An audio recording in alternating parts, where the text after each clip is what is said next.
Сайн байцгаана уу үзэгчдээ. Энэ удаагийн кино тайлбараараа найруулагч Майк Фланаганы зохиосон Oculus хэмээх киног танилцуулж байна. Энэхүү кинон дээр багада аав ээж хоёроо нэгэн хараалта талнаас болж алдсан эгч дүү хоёр том болоод нөгөө хараалта талнаас өршөөгөө авахар ирдэг талаар гардаг сэтгцэн аимшиг кино. Oculus гэдэг нь латинаар нүд гэсэн утгатай үг бөгөөд яагаад энэхүү киног тэгж нэрлэх болсныг удахгүй та бүхэндээ хэлж өгөх болно. Энэхүү бичлэгээрээ киноны үйл явдал болон киног үзэж байхад ойлгомжгүй үлддэг утга санааны талаар та бүхэнд хэлж өгөх болно. Мөн уламжлал явсаар бичлэгний төгсгөлдөө киноны фактуудын талаар та бүхэнд хүргэх болно. Ингээд кинонд оръё. Манай кино эхлэхдээ 21 настай Тим Рассо сэтгцэн эмнэлэгт 11 жил эмчлүүлсэний эцэст эмнэлгээс гарч ирж байгаагаар эхэлдэг. Түүнийг тосож авахар 23 настай түүний эгч Кейли Рассо гадаа нь хүлээж байдаг. Тэр хоёр хоолнд орж байхдаа Кейли нөгөө толлыг дуудлах худалдаанаас олсон. Хэд хоногоос шинэ эзэндээ очихоос өмнө хоёулаа авч ивдлээд амлалтаа биелүүлэе гэж хэлэхэд Тим нилээн гайхдаг.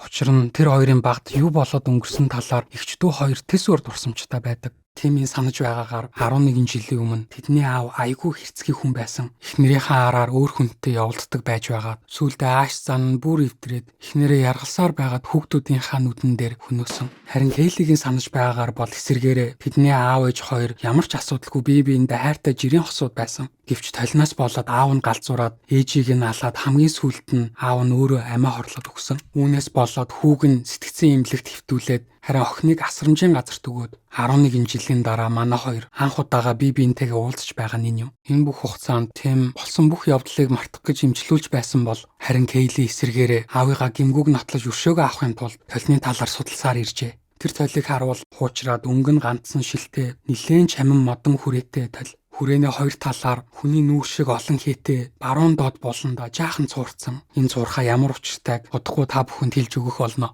Кейли уг нь яг одоо энэ толыг хаглаад асуудлыг нэг тийшин болох бүрэн боломжтой байгаач юуны төрөнд аавынхаа нэрийг цагаатгахын тулд толны далдын хүчийг камерт бичиж баримтжуулах зорилготой байгаа юм. Гэвч дүүн эгчийнхаа энэ сонин шүн дундын яриа шиг ажиллагаанд оролцохыг юусоо хүсдэггүй. Тимийн бодлоор тэр хоёрыг үнчрэхэд өөрт нь сэтгэл зүгээр туслаад өгөх эмчнэр байсан шиг эгчт нь туслаад өгөх тийм хүн байгаагүй болохоор санаанаас энэ олон сони юмыг зохиосон гэж боддог. Гэхдээ эгчийнхаа буруу гэдгийг батлахын тулд хамттайгаа явдаг. Эндээс кино өөрөө өөртөө мэтгэлцэж эхэлдэг. Нэг талаас толны хар шидний талаар бүрэн судалсан Кейли, харин нөгөө талаас далдын хүч байхгүй гэж бүх зүйлийг логикоор тайлбарлсан Тим. Киноны найруулагч хэлэхдээ үзэж байгаа хүмүүсийг киноны турш Тимийн зөв үү эсвэл Кейлигийн зөв үү гэж эргэлзүүлэхийг хүссэн гэсэн. Гэхдээ кино энэ санааг нэг хэрэгжүүлж чаддаггүй. Анхнаасаа л тойл далдын хүчтэй гэдэг нь ойлгомжтой байдаг. Тэр хоёр багтаа аав ээжтэйгээ хамт амьдардаг байсан гэртээ эргэж ирээд нөгөө тойлыг хуучин байсан аавынх нь ажлын өрөөний ханан дээр буцаагаад байрлуулдаг. Анх 11 жилийн өмнө 2002 онд гэрийнх нь энэ байшинд анх нүүж ирж байхад тэдний ээж Murray Russell энэ тойлыг худалдаж аваад нөхрийнхөө өрөөнд чимхээр тавьдаг. Түүний нөхөр Alan Russell гэрээсээ ажиллаа хийдэг программист бөгөөд өдөржингөө талтай өрөөнд ажиллаа хийж суудаг. Энэ киноны нэг онцлог нь өнгөрсөн болон одоо болж байгаа үйл явдлууд нэгэн зэрэг гардаг болохоор би дор нь ойлгомжтойгоор та бүхэнд яриад өгөх болно. Кейли энэ ажиллагаанд зориулж байшинг бүхэлд нь бэлддэг. Та бүхэнд тол ямар хүчтэй болон түүний эсрэг ямар арга хэмжээ авч байгааг танилцуулъя. Толны хүч номер 1 тог цахилгаан удирдах. Манай тол тог цахилгаан таслах чадвартай учраас албаар батарейгаар ажилладаг 3 камер авч тавьдаг. Хэрвээ толыг бичиж байхад ямар нэгэн байдлаар аль нэг камер ажиллагаагүй болвол бусад камерууд ажиллагаатай. Толны хүч номер 2 утасны сүлжээ удирдах.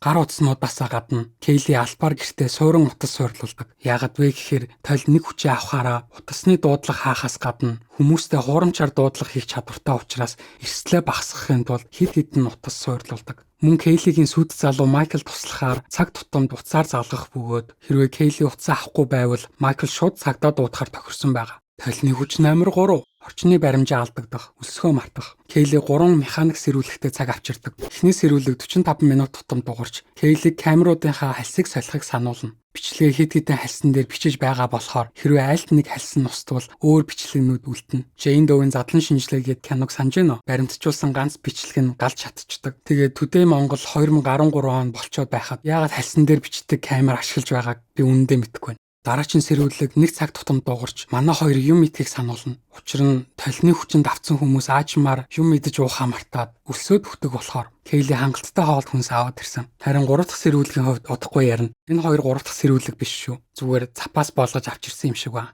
Толны хүч номер 4 өрөөний температур удирдах. Байшингийн бүх өрөөнд термометр суулгасан. Хэрвээ тасалгааны температур 5 градусаас дээш гарвал автоматар галын дохиод угарч гал командын газар дуудлага очино. Яагаад вэ гэхээр тойл өрөөг илүү халуун болгодог. Тэгээд кинон дээр тойл яагаад ингэдэг, мөн Кейлийн талаар яаж олж мэдсэн талаар ерөөсөө тайлбарлагдаггүй. Гэхдээ хэрвээ өрөө халаад галын түгшүүр дуурахгүй байвал тойл аль хэдийн гэрийн утасны сүлжээг иргэшээлдээ оруулсан гэрээс дуудлах их боломжгүй гэдгийг илэрхийлнэ. Тойлны хүч номер 5. Кейли их хэмжээний солих ламп болон аяллаа гэрэл авчирсан байдаг. Тойл тог таслах, ламп шатаах чадвартай учраас оройдоо байшин таг гэрлэхүү болно гэж төлөвлөд байгаа юм.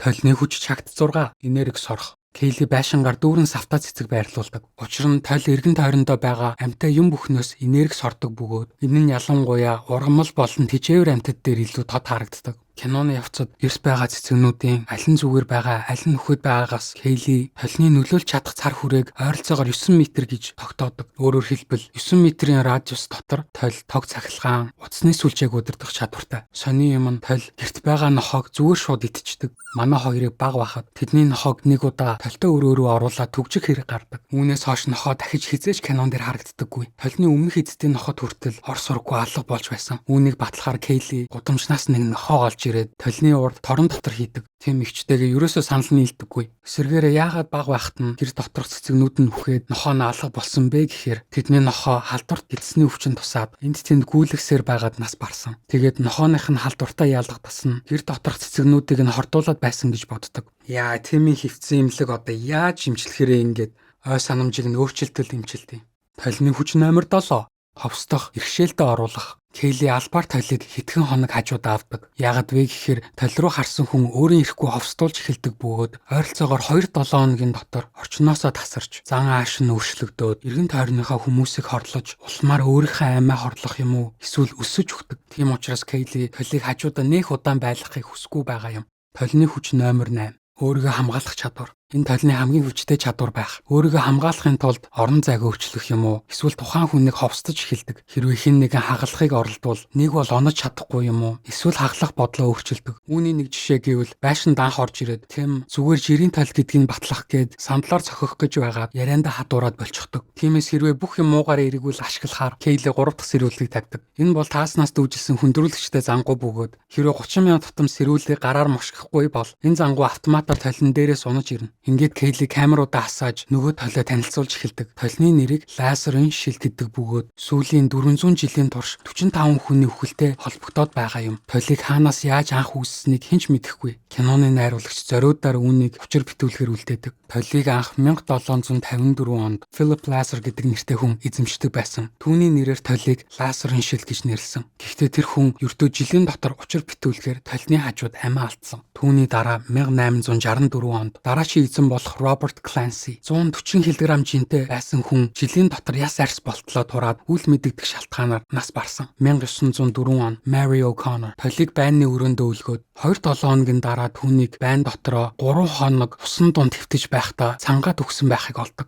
1943 он Alice Carden толинд товстуулаад нэгэн орой хүүхдүүдээ оронд нь оруулж байна гэж бодоод хашааныхаа усны танкн дотор хүүхдүүдээ цоожilж орхиод хүүхдүүд нь живээ төгсөн байдаг. Цагдаа нар Alice-ийг унтлагын өрөөндөө дөрвөн мөчөө алхаар бяцлаж байхад нь олдог. Удалгүй гэмтлээсээ болоод эмнэлэгт нас барсан. Тэднийх гэртээ хэд хэдэн далматинтай байсан бүгд ор сурггүй алга болсон. 1955 онд Tobin Cap унтлагын өрөөнд толны хажууд үлбрээд үхсэн олддог. 1965 онд толийг Сан Диегогийн Hilltrust банкны зааланд байрлуулжээ. Тэнд 10 жил тейлер хийж байгаа Marcia Wicker гинэт нэг өдөр менежерээ цэфэнд хийж түгжээд тоолуур онгоолоод цахилгааны шугам амаараа зажлаад нас барсан. 1971 онд сургуулийн багш Oliver Jeffries гинэт нэг өглөө толийг хаглах хэрэгтэй гэж галын хайж барьж орж ирснээр тол руу ширтэж байснаа сургуулиас гарч яваад машинд мөргүүлээд нас бардаг. 1975 он Mauricio Chavez орон дотор зулбаад цус алдалтаасаа болоод тэр дороо нас барсан. Цагдаа нар түүний цустай шүдийг бахтай хамт гялгар удмаас олсон. Харин одоо толны хамгийн сүүлийн эзэд болох тэдний гэр бүл 2002 онд толийг аваад 2-7 хоногийн дотор ээж нь галзуураад аав нь ээжийг нь яргалаад хүүхдүүдийнх нь нүдэн дээр буудаж унгаагаад эцэст нь хүүн аавыгаа буудаад алдаг. Үүнээс болоод Тимийг сэтгцэн имлэгт хэвтүүлж харин охиныг асрамжийн газарт өгсөн. Ингээд киноны үйл явдалтай буцаад орой. 2002 онд тэдний аав Аллен хөрчнөөс ундаа аваад явж байхдаа нүднийхэн буланд цонхогоор арьстай толин нүдтэй нэгэн эмэгтэй хальт харагдах шиг болдог. Энэ хүн бол Mauricio. Нөгөө зулталтаасаа болоод нас бардаг эмэгтэй. Толны хамгийн сүүлд аваад явсан хүн.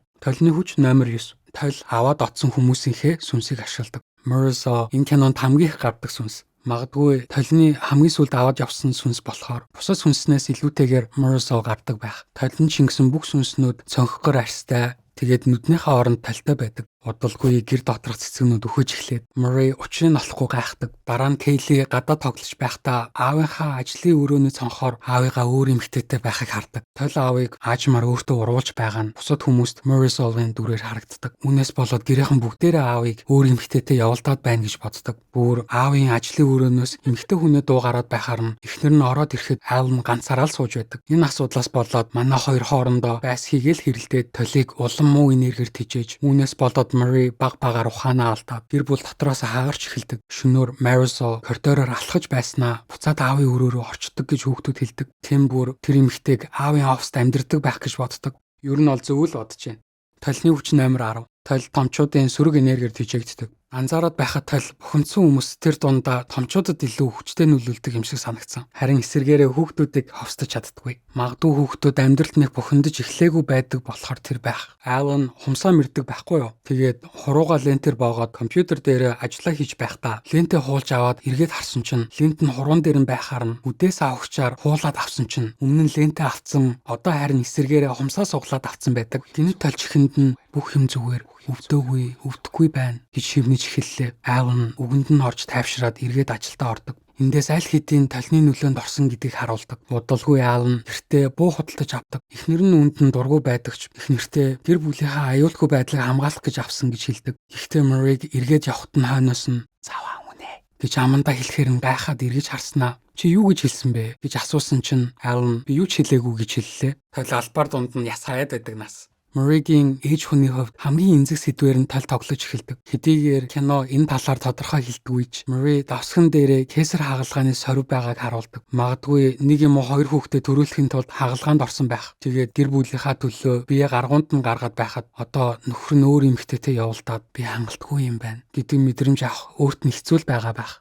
Одоо цаг дээр гэр доторх нохоо болон цэцгэнд ямар ч өөрчлөлт гарахгүй байгаа болохоор тэм бүр залхаад нөгөө нохоог том өрөөний арын хаалгаар тавиад явуулцдаг. Тэм бүр тасралтгүй ятгсаар байгаад эцэст нь Kaylee бууж өгөөд бүх юмаа хураагаад явхаар шийддэг. Ажлын өрөө рүү ортол сони юм харлаа. Хоёр камер нь нүрээ харцсан. Эргэн тойрон дах цэцгүүд нь үхээд хорчиж гисэн. Өрөөний температур 5 градусаас өссөн мөртлөө галын дохио дуграагүй байхыг тэр хоёр хардаг. Хяналтын бичлэгээ эргүүлээд үзэхэд тэр хоёр өөрсдөө юм ярьж байхдаа камеруудыг энэ байрлалд оруулсныг харлаа. Гэхдээ ингэж байснаа хоёул огт сандгүй. Сая юу болоод өнгөрсөн кино нэг тайлбарлagүйч. Миний бодлоор сая яг ийм юм болсон. Тэр хоёр өрөөнд байхдаа өөрсдийн мэдлгүй аажмаар толны нөлөөнд ороод ургамлуудыг өхөж байгааг ч анзаарахгүй ховстуулаад нохоог гаргах гээд том өрөөний хаалган дээр очиход толны 9 метрийн хязгаараас хэтрээд манай хоёр гинт орчноо анзаарч эхэлсэн байх. Тол өөрийгөө бичлэгэндээ оруулахгүй гээд үнэн базаатаа наасан. Тэм юу болоод байгааг ойлгоод сандарч толноос бүр хол гадаа гарснаа эмчрүүгөө залгасан чинь утас нь холбогддоггүй. Тэгсэн Kaylee өөрийг нь дуудаж сэрээдэг. Ясан бэ гэсэн чинь тэм жинхнээсээ гэрээсээ гараагүй. Харин өрөөний булан сууснаа гүлийгээд байсан гэж Kaylee хэллээ. Манай хоёр өөрсөндөө ч итгэхэд хэцүү боллоо. Kaylee камеруудаа дахиж асаахад сонин мониторн дээрх дүрс Тэмий харж байгаатай зөрөөд байлаа. Дэлгэцэн дээрх дүрс яг үнэн шүү. Удахгүй яагаад гэдгийг хэлэх болно. 2002 он руу буцъя. Нөхрөө өөр эмэгтэйтэй уулзж байгаа гэсэн бодлоосоо болоод Murray бүр алингаа алдаад дарс гудраад хуучин оройн хоолнд ширээ дүүрэн идэх юмтай байдаг байсан чинь одоо хитгэн шарсан талах тавьдсан. Хүүхдүүд олигтойхон хоол идмээр байгаач ээж ямар ч хоол хийх бодолгүй ухаан санаа нь өөр газар байлаа. Murray ихнэр хүн байна да. Уламжлал ёсоор жаахан мөрдөгчийн ажил хийхээр нөхрийнхөө ажлын өрөө рүү орлоо. Ширээн дээрээс нь битүү Morrison-ийн нэрийг бичсэн цаас олоод уурандаа ширээн дээрх пеналыг толироос авсан чинь нонсонгүй. Толь ууртаагаар Murray-г өөрлөгөө татснаа. Толны тусгалд ээжийн чихүүц хүргмээр тайван дүр зураг харагддаг. Толны шивнээ улам бүр чангарч толиндох Murray цамцныхаа товчийг тайлснаа. Нөгөө хагалгааны сорвоо харуулдаг. Сорив нь ангааж дотроос нэдээ шүүрээд хүүхдүүд ээжигээ хөдөлгөөнгүй толны урд ширтээ зогсож байхыг олоод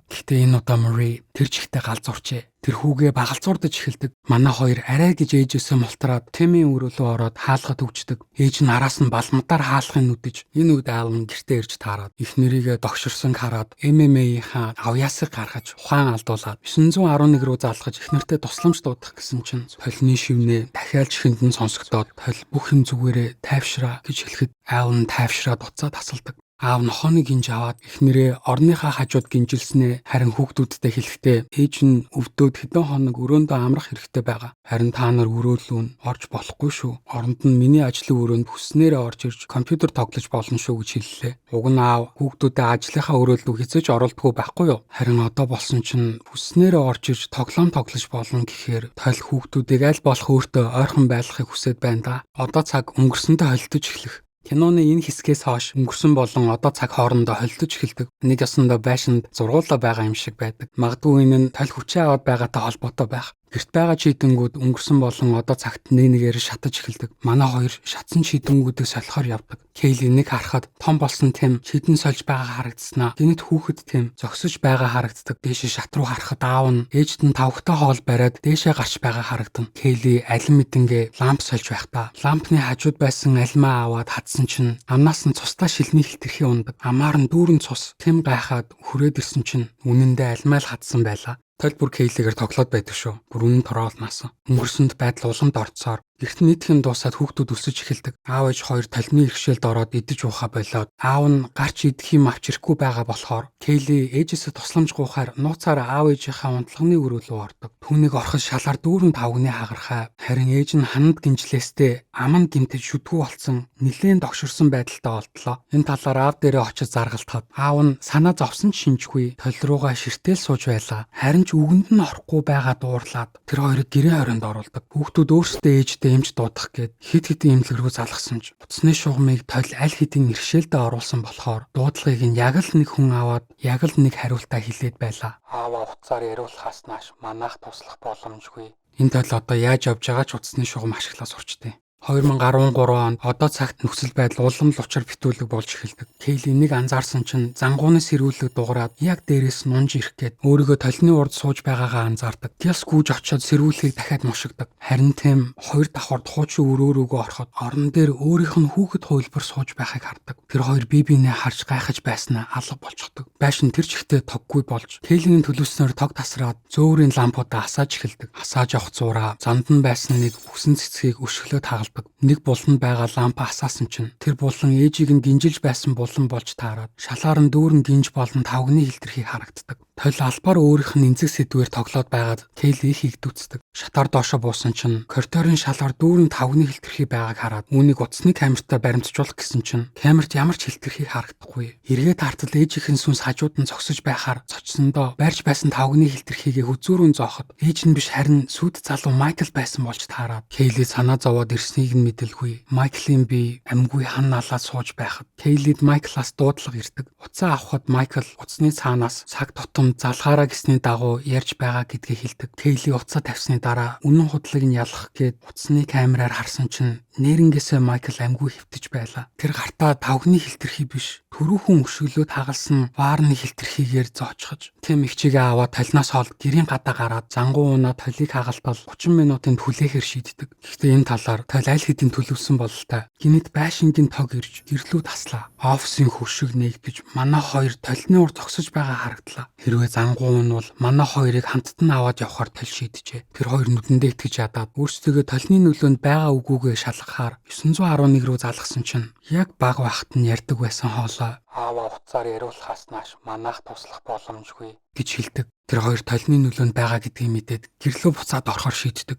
Өнгөрсөнд байшин тоггүй болсон болохоор Тим өрөөнөөсөө гараад ихчигээ хайгаад олохгүй болохоор аавынхаа офис руу шагаасан чинь аав нь унтраастай компьютер дээр юм шивж байхад ард нь Моррисо зогсож байхыг харлаа. Моррисо хүүг харснаа өөдөөс нь дөхөхөд хүү айсандаа өрөөрөөгөө ороод хаалгаад хөвчдөг. Хэсэг хугацааны дараа аав толийг туршиж зогсож байснаа бид нар л харагдахгүй аавлахаас ингэж л зогсож байгаа биз? Аав шургуулган дотроосоо бууга гаргаж ирснээ сунлаж эхэлдэг. Тим үүнийг хаалганы завсараас харснаа дээшээ гүйж очиод ихчтэй хэлэхэд ихч нь нөгөө толийг одоо хагалахаар шийддэг. Киноны хэсэг жаахан эдитийн алдаа гаргасан байдаг. Хэдхэн хормын өмнө Кейли хаана байгааг мэддэггүй. Тим офис доторх сүнснээс айгаад өрөөрөөгөө цухтааж байсан штэ. Харин одоо болсон чинь Кейли Тимийн өрөөнд хүлээж байх зуур. Тим офисын хаалганы завсраар аавыгаа юу хийж байгааг тагнаад зогсож байгаа нь жоохон сонин. Аав бууга бариад унтлагын өрөөнд байгаа ээж рүү орох үед энэ завшааныг ашиглаад манай хоёр зөрөөж шатаар бууж офис руу чиглэдэг. Энэ үед том болсон Тим болон Кейли мөн л офис руу орохоор гэрлөө орж ирдэг.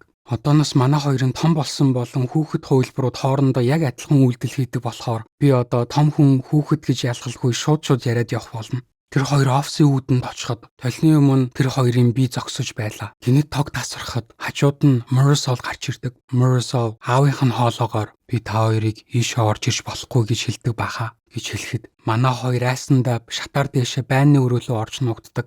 Энэ үед Marie шалан дээр байгаа тавгны хилтерхийнүүдийг авч зажлаад идэж байдаг. Тэгээл шүдгүү болсон юм биш. Аав орж ирснээ бууга эрүүрүүн тулгаснаа буудах гэж байгаа юм шиг болсноо эсэргээрээ гинжийг нь тайлаад хүүхдүүдийн эсрэг тавьж явуулдаг. Tim Kaylee хоёр байрны өрөөнд нуугдаж байхдаа нөгөө сүнс гадаа нь байна уугүй юу гэдгийг шалгах гээд хаалгаа онгоолсон чинь үүдэн дээр нь ээж нь зогсож байдаг. Хаалга тас гэтэл хаагаад хэсэг бодож байгаад Kaylee гольфын цохиураа бариад дүүдээ би одоо хаалгаа онгоолгоход хаалганы цаана хинч байсан бай чи шууд шатаар доош гүгээрэй гэж хэлдэг.